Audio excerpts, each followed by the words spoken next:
What is going on, everybody? Welcome back to the channel, and if you are new here, make sure you hit that subscribe button and ring that notification bell because we cover NHL trade rumors, breaking news, and the kind of deep dive analysis that you are simply not going to find anywhere else. Today we are diving headfirst into one of the most talked about names in the NHL trade rumor mill right now, and that name is Jonathan Marchessault.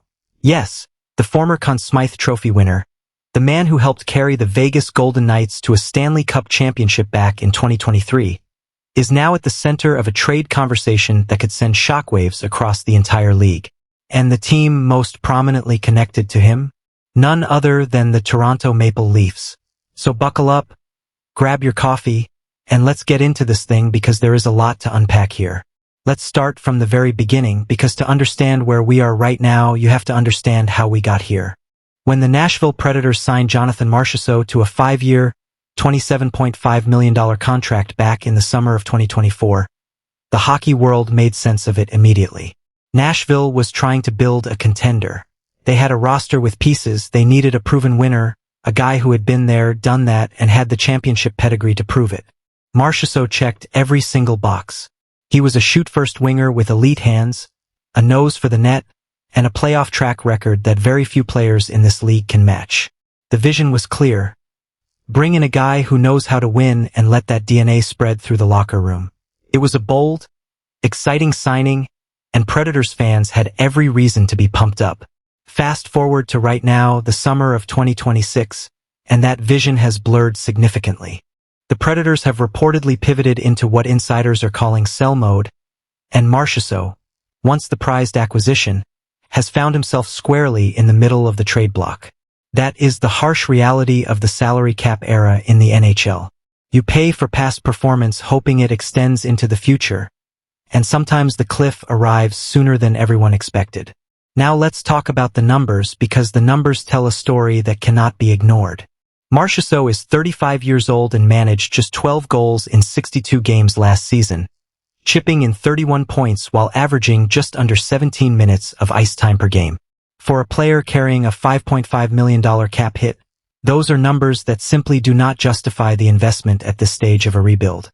Marchessault is signed through the 2028-29 season at that $5.5 million average annual value, and his contract contains full no-movement protection, meaning the Predators cannot complete a trade without his participation. That no-movement clause is absolutely critical to understanding this entire situation, and we will circle back to it in a big way in just a moment. But from Nashville's perspective, the writing is on the wall. General manager Chris MacFarland has reshaped Nashville's forward group with younger, faster, and more defensively responsible players, leaving Marchessault without an obvious long-term role on this team.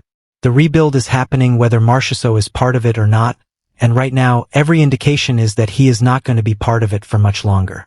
So who are the teams that have been linked to Jonathan Marchessault? And this is where it gets really interesting for hockey fans across North America. According to two different reporters from The Athletic, two original six rivals could be interested in Marchessault and make for good fits if the player waives his no-move clause to facilitate a trade. Those teams are the Toronto Maple Leafs and the Montreal Canadiens. Two iconic franchises. Two very different situations. Two completely different motivations for pursuing this player. We are going to break both of them down in detail, but since this is the Maple Leafs era of the conversation, we are going to spend most of our time in Toronto today, because the fit there is honestly fascinating when you dig into it. Let's paint the picture for Toronto. The Maple Leafs have been through an enormous amount of change this offseason. With the NHL salary cap for 2026-27 set at $104 million, Toronto entered the summer with significant cap space following trades that sent Joseph Woll, Simon Benoit, and Brandon Carlo elsewhere. General manager John Chayka came in talking about being aggressive and disciplined, two words that sound contradictory until you realize what kind of chess game he is playing. The Leafs made a major defensive addition with Darren Radish, signing him to an 8-year deal reportedly worth $8.5 million per season, leaving the Leafs with roughly $18.8 million in projected cap space with 19 contracts signed. But here is the thing, and this is where Marchessault's name enters the conversation in a real and tangible way. Toronto is heavy on wingers and very thin down the middle, but they are also missing that proven playoff scorer on the wings who can come in, slot into a top-6 role, and produce under pressure. Marchessault, even at 35, can be that player. Think about what Marchessault brings to the table in a Toronto sweater. This is a guy who scored 14 goals in 22 playoff games in 2023 on his way to winning the Conn Smythe. His playoff numbers are not a fluke. They are the product of a player who elevates when the lights get brightest, who plays with an edge and a compete level that does not diminish with age the same way that pure skating speed does. And you know what the Maple Leafs have been missing for years? They have been missing exactly that kind of playoff performer. A guy who drags people into the fight rather than wilting when the pressure mounts. Imagine Marchessault's shoot-first mentality alongside Auston Matthews or John Tavares. He does not need to drive the bus, he just needs to finish the chances. And when you have Auston Matthews creating chances at the rate that he does, having a proven finisher like Marchessault on his wing is an absolutely dangerous proposition for every goaltender in this league.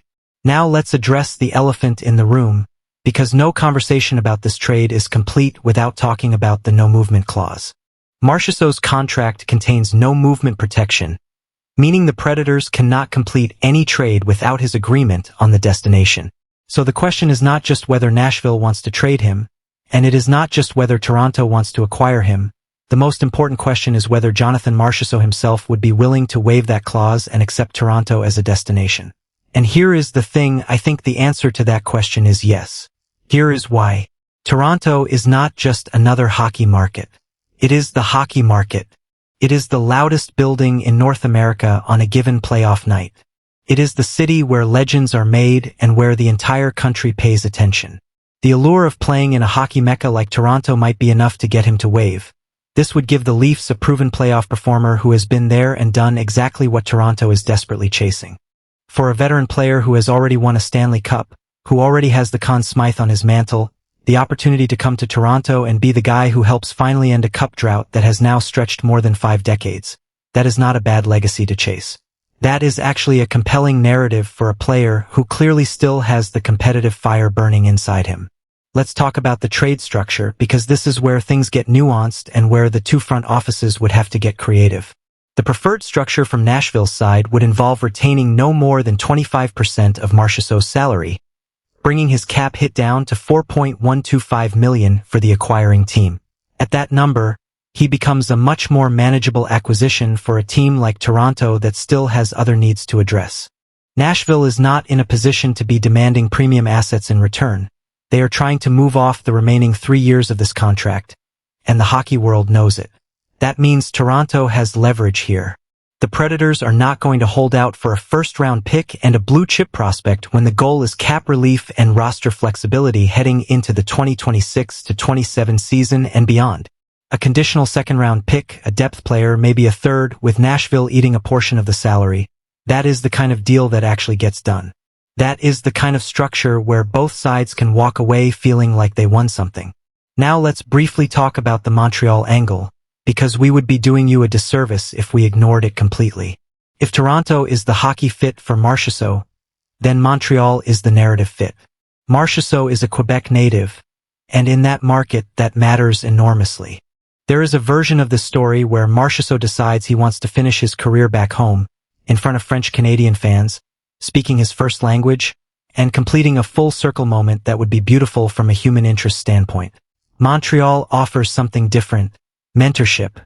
As the NHL's youngest roster, the Habs need veterans who have won. Marchessault brings a ring and a Conn Smythe, and he adds immediate offensive pop to a top 6 that is still finding its identity. The math is more complicated in Montreal, the salary cap gymnastics are trickier, and there are real questions about whether a rebuild phase team is the right destination for a player still trying to compete. But the narrative pull of that destination cannot be completely dismissed. Here is my honest take on the whole situation, and this is where I want to really break things down for you. Marchessault has been linked to the Montreal Canadiens,